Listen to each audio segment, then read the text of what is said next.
que ocorreram nos ônibus, eu não vi em lugar nenhum.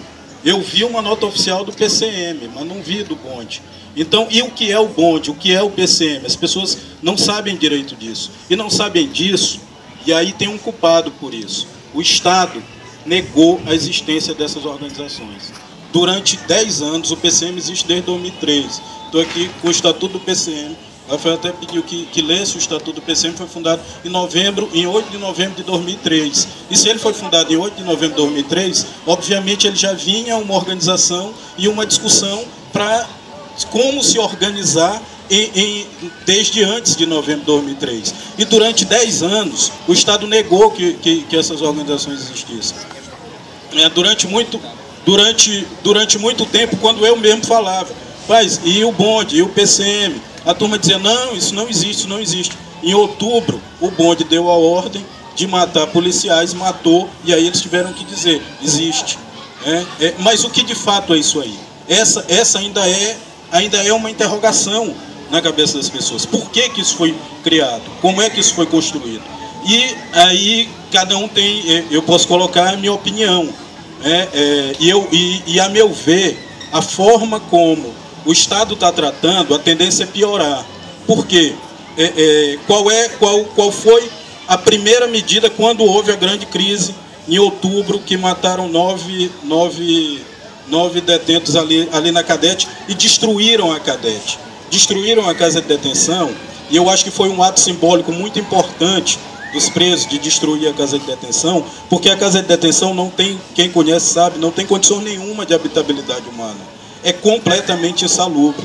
E a nossa posição é de que a Cadete seja implodida. Mas qual é a posição do Estado? É de reformar a Cadete. E estão reformando, e lá já tem mais de 100 homens de novo. E qual vai ser o resultado disso? Ninguém sabe, ele pode explodir de novo. Ele pode explodir de novo.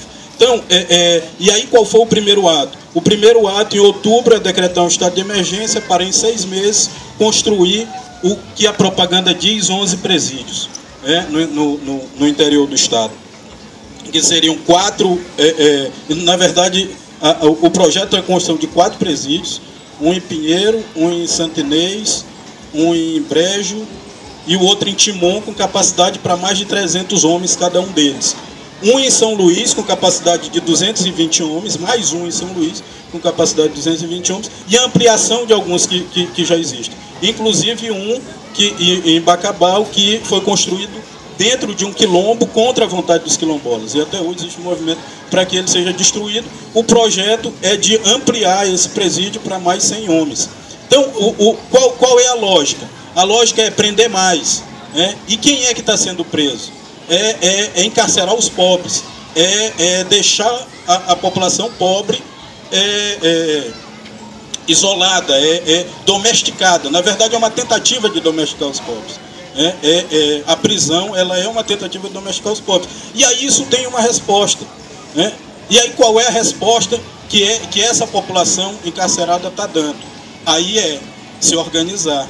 E efetivamente, aí eu vou ler, talvez não todo, o Estatuto do PCM. Quem vê o Estatuto do PCM vai ver que ali não é uma organização criminosa, como tem se dito. Na verdade, é uma organização política. É uma organização política que nasce para reivindicar direitos dos encarcerados.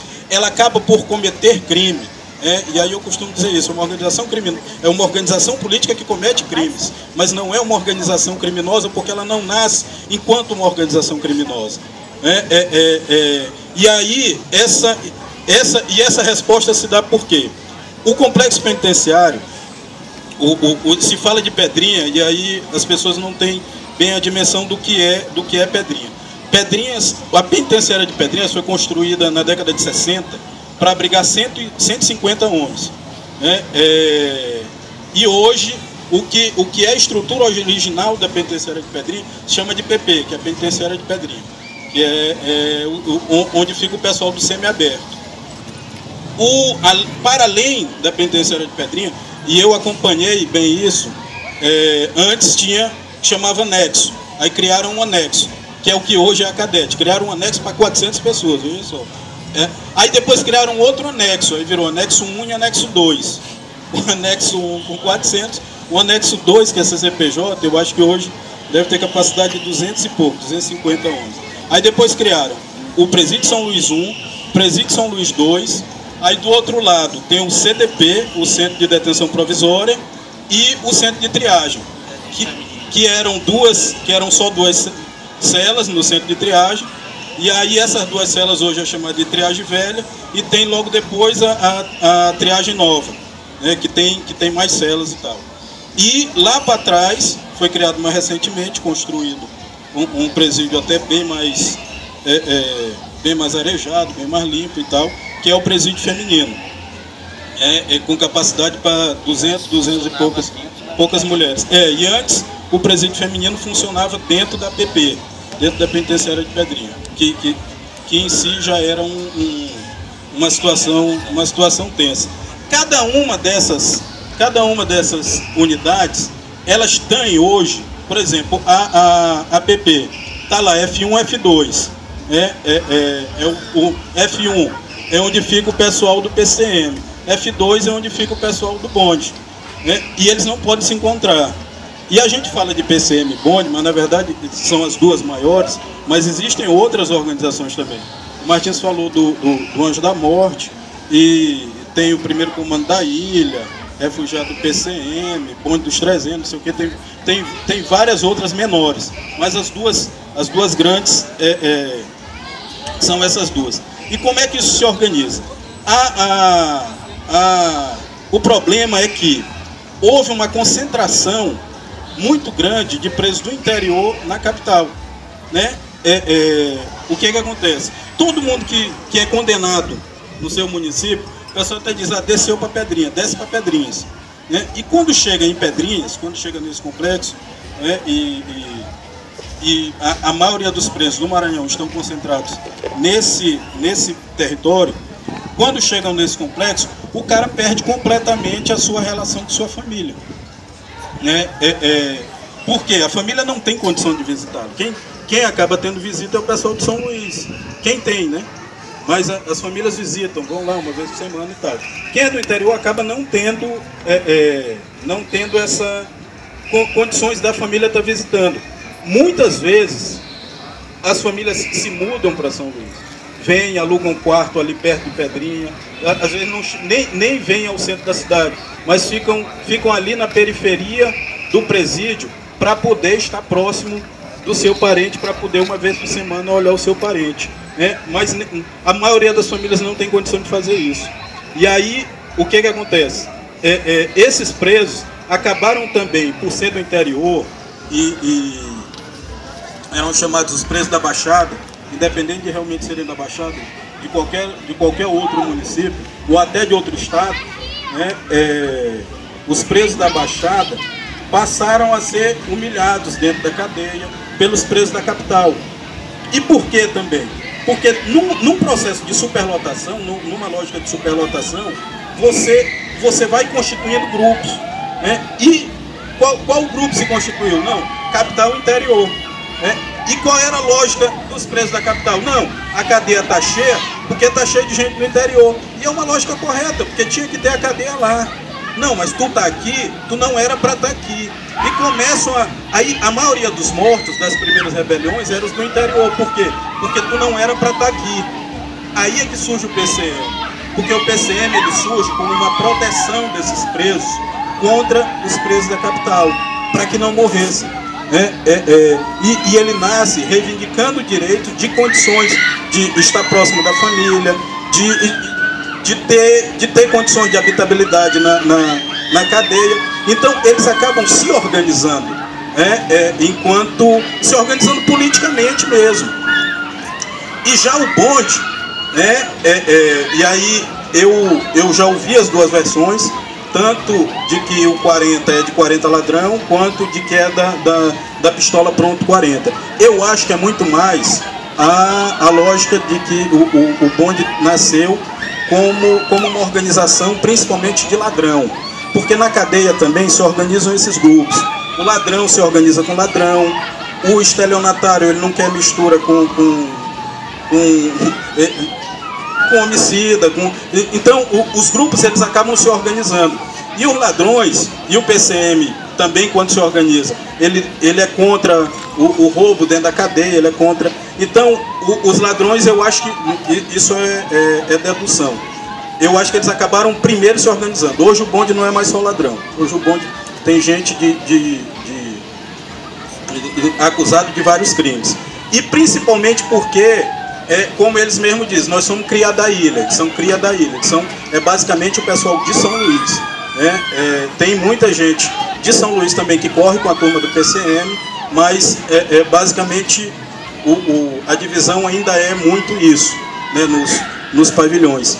E aí o bonde se organiza para tentar reverter essa situação e acaba construindo uma guerra. Uma guerra que serve a quem? Que não serve a ninguém. Eu mesmo, para todo mundo que fala, quando é do bonde ou quando é do PCM, eu digo, rapaz, como é que a gente acaba essa guerra? Como é que a gente acaba essa guerra? Eu ouvi até de um dizer assim, olha, essa guerra não tem mais jeito, né? O Mike estava até lá comigo quando viu. Essa guerra não tem mais jeito, porque já morreu muita gente nossa e nós temos que vingar, sabe? Então, o Estado não está preocupado em compreender esse processo e o que está fazendo é, na verdade, levando mais violência. E aí eu costumo dizer, não.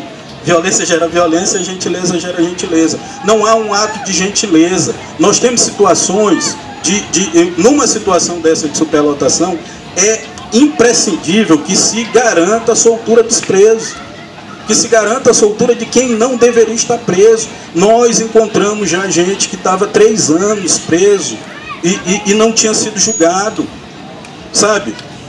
E a lei diz que o excesso de prazo no processo criminal é de 90 dias. Nós encontramos gente há 3 anos. Então, o Martins lembra aqui a situação do borracheiro. E aí, antes de falar dela, eu vou colocar também, porque o que está se fazendo hoje? Eu tenho dito, o trabalho da polícia hoje é levar soldado para o PCM ou para o bonde. Porque todo mundo que vai preso na cidade hoje, qualquer um de nós aqui que for preso hoje, vai lá para o centro de triagem. Chega lá no centro de triagem, tem as celas do bonde e as celas do PCM. Aí o cara, não, tu cola com quem? Tu cola com o bonde ou tu cola com o PCM? Eu não colo com ninguém. Então tu vai para qualquer uma. Aí te bota, que é o que fizeram com o borracheiro. Aí botaram o cara na cela do bonde. Botaram o cara na cela do bonde.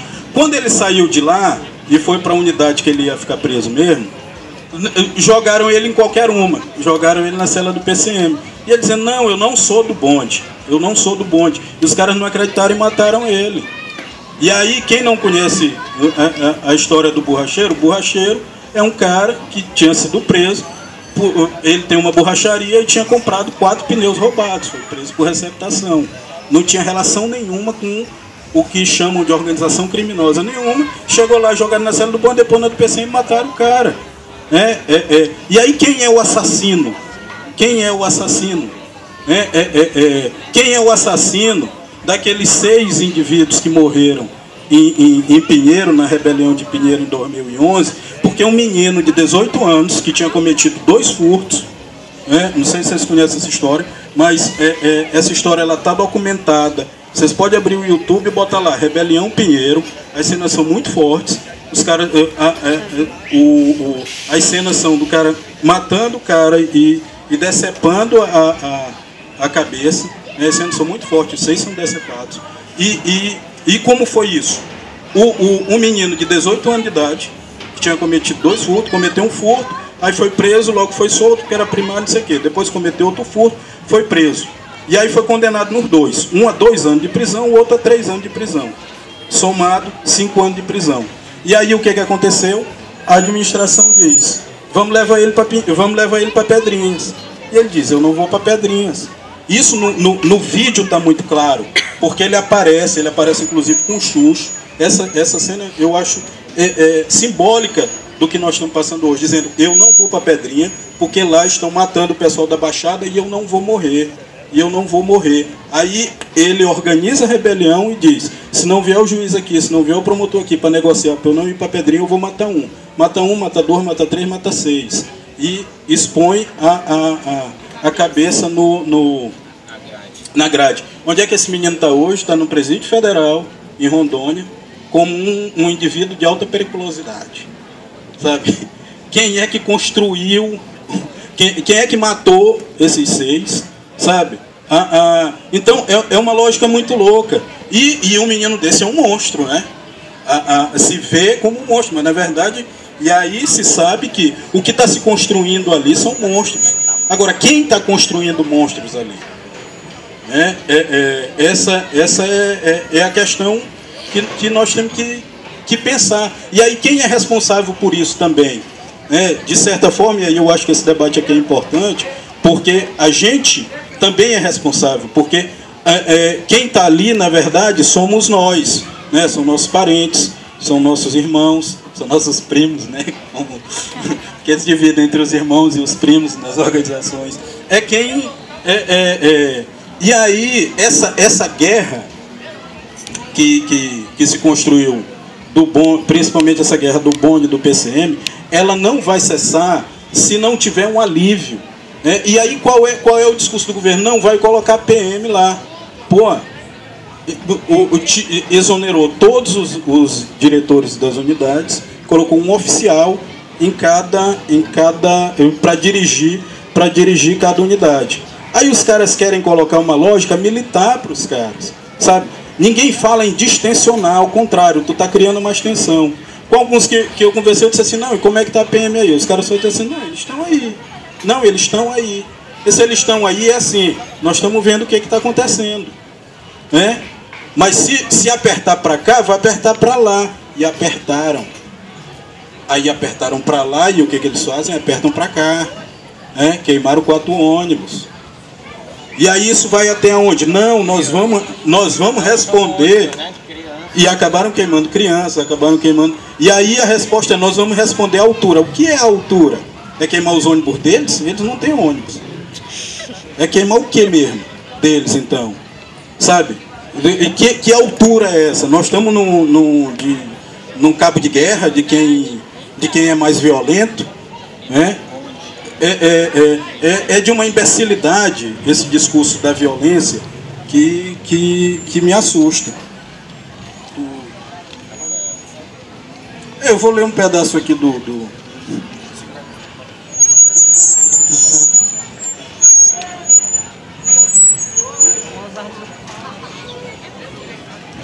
É o Estatuto do PCM, né? Será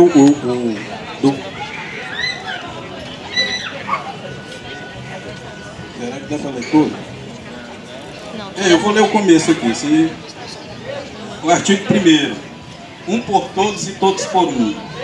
Segundo, nunca tomar uma atitude precipitada sem antes comunicar o comando. Terceiro, nunca usar o nome do comando em vão. Quarto, o comando não apoia e nunca vai apoiar qualquer discriminação contra qualquer preso, sendo da capital ou do interior, porque somos todos iguais perante o crime. Veja só, esse artigo, na verdade, é o artigo fundacional do PCM, que é de quem estava sendo oprimido, na pior situação de todos, é oprimido inclusive pelos outros presos. E aí ele responde dizendo, nós não vamos discriminar ninguém, nem sendo da capital ou do interior. É muito mais isso, porque todos somos iguais perante o crime. O quinto, transparência a todos os irmãos do comando. O sexto, lealdade acima de tudo. Sétimo, a traição será sujeita à morte ou exclusão do comando. Oitavo, o irmão nunca deve se isolar totalmente do comando, sempre estar em comunicação com os demais irmãos. Nono, a disciplina serve para todos sem exceção. Por isso o comando não rouba e nem permite extorsão na comunidade. 10.